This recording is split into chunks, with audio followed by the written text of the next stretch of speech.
The French government's counter-extremism efforts are worsening the stigmatization of its Muslim citizens. Meanwhile, journalists and politicians are embroiled in another headscarf debacle.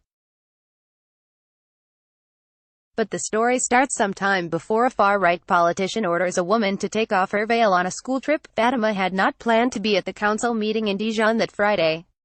She was packing boxes for a house move, and her 4-year-old girl kept her busy enough on a normal day. But her son really wanted her to attend the school trip, and his teacher had asked if she could make it, as no other parents were available. The museum visit was uneventful, and the day was supposed to end with a visit to a public council meeting to discover the workings of a democratic assembly. Instead, the visit plunged France into yet another headscarf controversy, as far-right parliamentarian Julien Auduel stood up in the chamber and called out, "In the name of our republican and secular principles, I ask to have the Islamic veil removed from the school." Councillor present in the chamber, Auduel, a member of Marine Le Pen's Rassemblement National (RN), posted a video of his remarks online, in which he proclaimed that women around the world fight against Islamic dictatorship, and that they could not tolerate this Islamist provocation, after a police attack, referring to the murder of 4 policemen by a civilian colleague who investigators believed had been radicalized.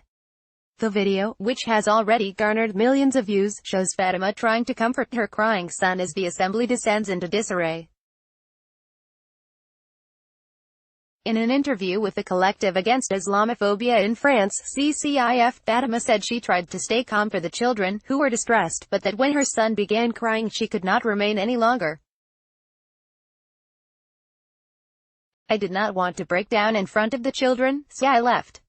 Auduel's experience has once again divided France's politicians and media. While the country has a long history of political controversies surrounding the headscarf, resulting in a 2004 legal ban on wearing it in classrooms and government offices, it has not yet been banned in public spaces. Despite this, several government ministers and media personalities took Auduel's side in the recent debacle.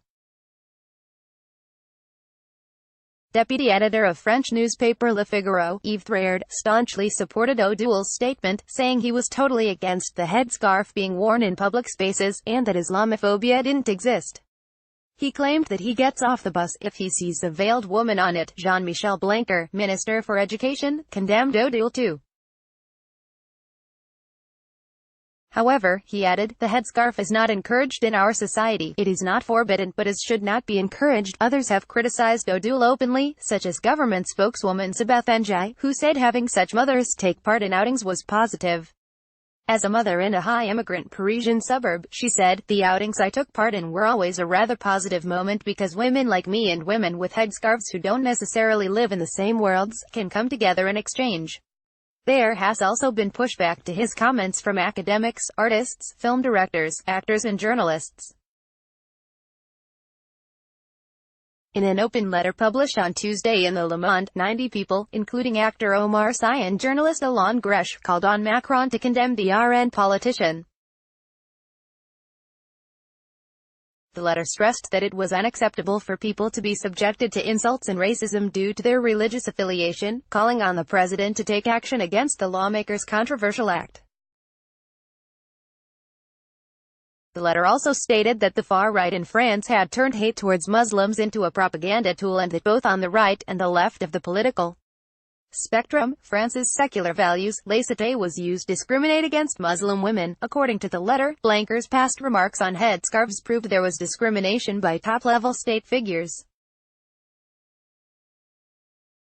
The headscarf debate occurs regularly in France and is often intertwined with discussions around counter-radicalization efforts. The 2015 terror attacks in Paris led to a nationwide state of emergency, which then led to more powerful counter-terrorism laws. While drastic measures were widely seen as necessary to roll up the extremist networks responsible for the wave of attacks, it soon became clear that terrorism suspects were not the only ones being targeted. By mid-2016, nearly 3,600 warrantless raids had been carried out across the country. Only 6 resulted in terrorism charges. On Tuesday, President Emmanuel Macron said France must develop its society of vigilance in its fight against the Hydra of Islamist militancy, as he paid homage to the victims.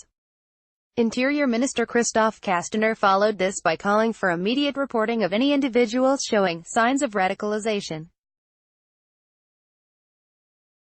This included wearing a beard, converting to Islam, praying regularly and wearing a headscarf.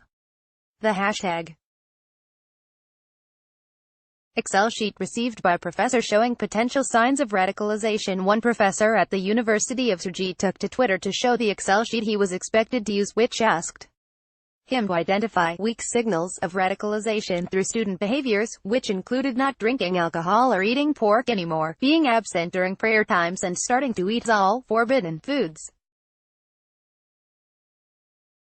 With this political agenda of fighting radicalization, the police is reducing its chances of finding terrorists because it is too busy looking for Muslims. Result: increasing risk of attack and structural legitimizing of Islamophobia, Marwan Mohammed, former head of the CCIF, tweeted on October 9. France is not the only country to struggle with creating a coherent and effective counter-extremism strategy. Echoes of policies that identify Muslims rather than radical extremists can be seen in both the US and the UK. This strategy, and the climate of fear, is helping the far-right's efforts to place Muslims as the enemy within or a fifth column within the mainstream, as well as enabling people like Odile to humiliate a Muslim mother on a school trip. Macron warned on Wednesday, a day after his speech on Islamists, against stigmatizing Muslims or linking the Islamic religion with the fight against terrorism.